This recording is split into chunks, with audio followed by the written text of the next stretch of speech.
Welcome back to Elevate. Today, we are diving into a dark and haunting chapter of history, the Magdalene Laundries. Trigger warning: this topic is not for the faint of heart, but it is important to shine a light on the atrocities that took place within these institutions. So, grab a cup of tea, and let's uncover the truth behind the Magdalene Laundries. The Magdalene Laundries were a network of Catholic institutions that primarily in Ireland, but also operated in the United Kingdom, Canada, and Australia. They were also known as Magdalene Asylums. They were named in honor of the prominent biblical figure Mary Magdalene. Ireland's first such institution, the Magdalene Asylum for penitent females in Dublin, was founded by the Church of Ireland in 1765. At the time, there were growing concerns in Irish cities regarding women who had been seduced, had extramarital relations, or were pregnant out of wedlock were more likely to start working on the streets selling their bodies more money. Initially, when women entered the laundries were learned a respectable profession.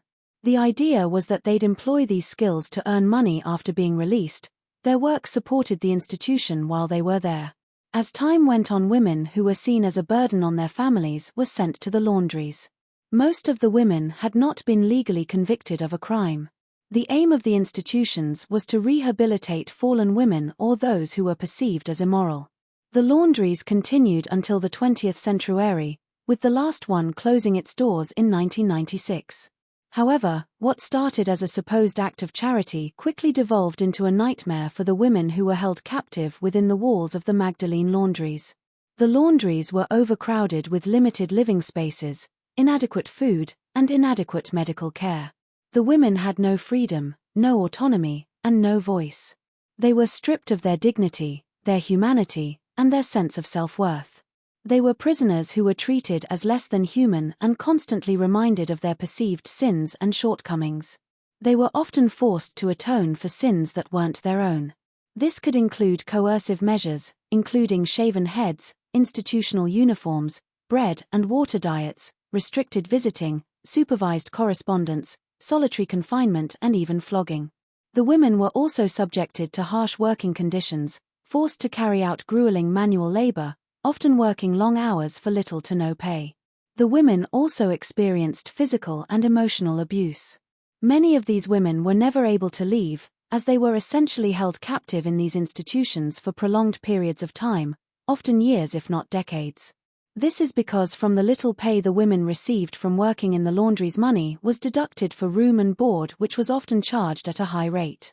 This meant that the women were unable to save money to move elsewhere. Often the laundries charged more for room and board than what they paid the women, causing them to be in debt to the laundries. Medical treatment was also charged on top of this as well. If a woman didn't have the money available to pay for the doctor when they were called to see them, the laundry would pay the cost initially, but money would need to be repaid.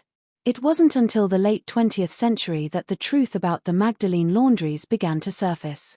Perhaps even more disturbing than the traumas themselves was the lack of accountability that plagued the Magdalene Laundries.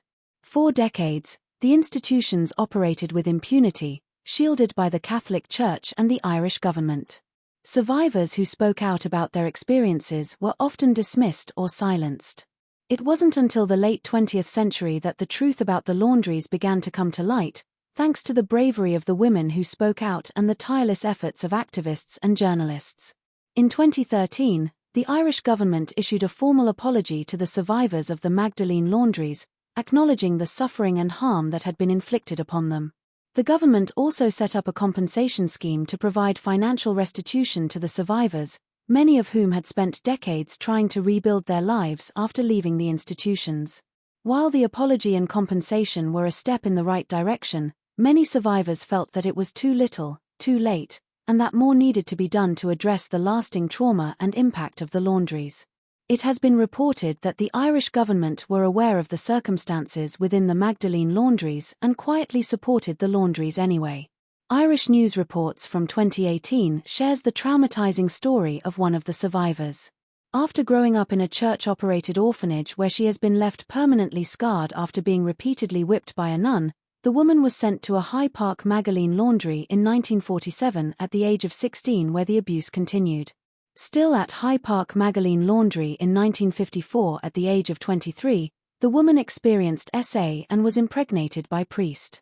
The woman stayed at a mother and baby unit for 18 months where she was limited to 30 minutes a day with her baby. She then was forced to return to High Park where her daughter was adopted out without her permission. The woman forced to remain at High Park for a further 3 years.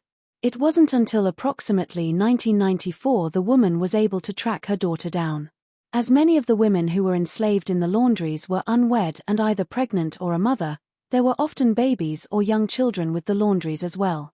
Several reports over the years have stated that many of the babies died, predominantly from malnutrition or infection. The remains of the babies were buried in unmarked mass graves, with some reports stating that remains of babies have been found in septic tanks. The Magdalene Laundries serve as a stark reminder of the dangers of unchecked power and the devastating consequences of victimizing the most vulnerable members of society. These vulnerable women had no other options available to them at the time and were exploited for the benefit of others. When the brave survivors first tried to tell their stories of the unimaginable suffering and exploitation they experienced, they were silenced by the government and the Catholic Church. This shows the amount of power governments and institutions such as the Catholic Church can have over the population, as they spent massive amounts of time and money trying to prevent the truth about the laundries becoming public knowledge. The government and church understood what occurred within the laundries should never have occurred. The compensation fund that was created for the victims would never have been created if the survivors had kept silent.